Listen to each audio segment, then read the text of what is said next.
Imagine stumbling upon the hidden beauty in everyday objects, like a simple pot or a weathered stone wall, and turning it into timeless art that challenges how we see the world now. That's the magic of abstract pioneer William Scott, and his story is about to unfold in the West Country. Get ready to dive into the fascinating tale of one of Britain's renowned abstract artists, whose inspiration sprang from the mundane wonders of life. And this is where it gets intriguing, a chance encounter with an American art titan that sparked conversations changing the course of their careers. This captivating narrative is brought to life in a fresh exhibition at the Museum of Somerset in Taunton, just a stone's throw from Scott's rural home and studio nestled south of Bath. The museum is thrilled to showcase 3 monumental paintings by William Scott, 1913 to 1989, graciously loaned by the Tate. These works aren't just art, they're windows into Scott's world, painted at the peak of his artistic confidence in the late 1950s. For beginners in abstract art, think of it as a style that ditches realistic depictions for shapes, colors, and emotions, helping us feel the essence of things without drawing them exactly as they appear. Visitors to the exhibition, titled Beauty in Plainness, William Scott in Somerset, will explore Scott's philosophy encapsulated in his own words, "I find beauty in plainness." It's a reminder that true artistry often lies in the overlooked, like the ordinary pots and pans featured in Ochre still life, or the subtle abstractions that might evoke rugged stone walls in black painting. But here's where it gets controversial. Does transforming the everyday into abstract forms elevate it, or does it strip away its real-world charm? Some might argue Scott's work democratizes art, making it accessible to all, while others could see it as elitist, requiring viewers to get the deeper meanings. The exhibition also sheds light on Scott's pivotal meeting with the legendary American artist Mark Rothko.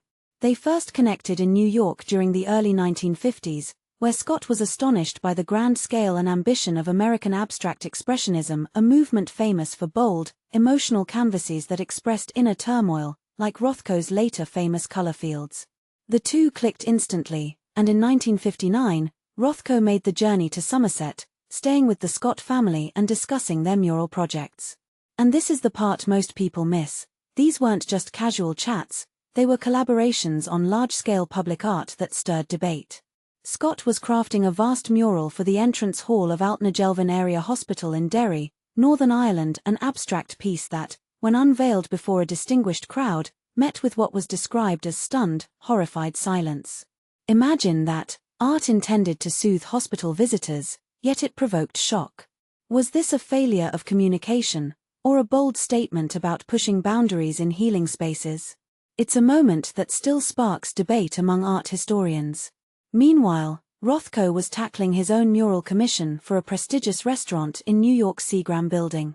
But after his Somerset visit, he pulled out, deeming the upscale dining environment unfit for his profound works.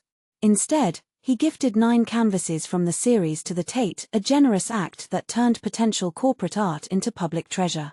For those new to this, it's like an artist saying, "My art isn't for sale to the highest bidder, it's for the world to experience freely."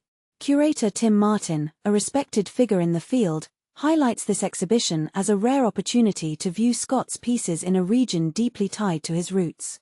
These 3 works capture Scott at his most assured, Martin explains, inviting visitors to reflect on the transatlantic friendship that influenced both artists' paths.